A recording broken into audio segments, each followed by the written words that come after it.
દર્શક મિત્રો, ગોડ્ડા times news ચેનલમાં આપનું હાર્દિક સ્વાગત છે। વાત કરવામાં આવે તો ખેડબ્રહ્મા તાલુકાના ખેડબ્રહ્મા પોલીસ સ્ટેશને આવેદનપત્ર આપવામાં આવ્યું। બાળમજૂરી રોકવા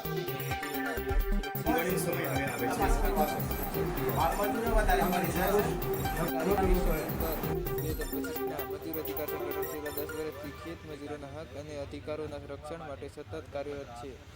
સંગઠન દ્વારા જણાવી દેવાયું કે હાલ ઈડર બડાલી ખેડબ્રહ્મા અને હિંમતનગર તાલુકાના વિસ્તારોમાંથી કોસીના તથા કોટડા ખેડબ્રહ્મા અંતરિયાળ વિસ્તારોમાંથી હજારો મજૂરોની જોખમી વાહન સવારી કરીને ખેડૂતોના ખેતરોમાં મજૂરી કરવા જતા હોય છે। અગાઉ પણ આ અનેક દુર્ઘટનાઓ ખેત મજૂરોના મોત નીપજ્યા છે। આવી દુર્ઘટનાઓ ફરી ન બને તે તથા જીપ ડ્રાઈવરો દ્વારા બાળ મજૂરોને લઈ જવામાં આવતી પરિસ્થિતિની ચિંતા વ્યક્ત કરતા મજૂર અધિકાર સંગઠન અને ખેડબ્રહ્મા પોલીસ સ્ટેશને આવેદનપત્ર આપવામાં આવ્યું હતું।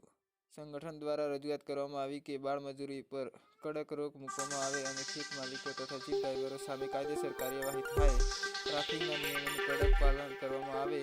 ઓવરલોડ વાહનો પર કાયદેસરની કાર્યવાહી હાથ ધરવામાં આવે। સંગઠન દ્વારા જણાવવામાં આવ્યું બાળમજૂરી કારણે બાળકોનું ભવિષ્ય અંધકાર સમય બની રહ્યું છે। તેથી સરકાર તથા પોલીસ તંત્ર કડક અમલવારી કરવામાં આવે। જરૂરી પગલાં ખેત મજૂરોના જીવન અને ભવિષ્ય રક્ષણ માટે સંગઠન આગલા દિવસોમાં પણ સતત પ્રયાસ રહેશે। આવેદનપત્ર માટે સંગઠન પ્રમુખ ચંદુભાઈ, ગુડાભાઈ, મગનભાઈ સાથે અન્ય સભ્યો હાજર રહ્યા હતા। આ હતી આજની ખાસ અપડેટ। ફરી મળીશું નવી અપડેટની સાથે। ત્યાર સુધી નમસ્કાર।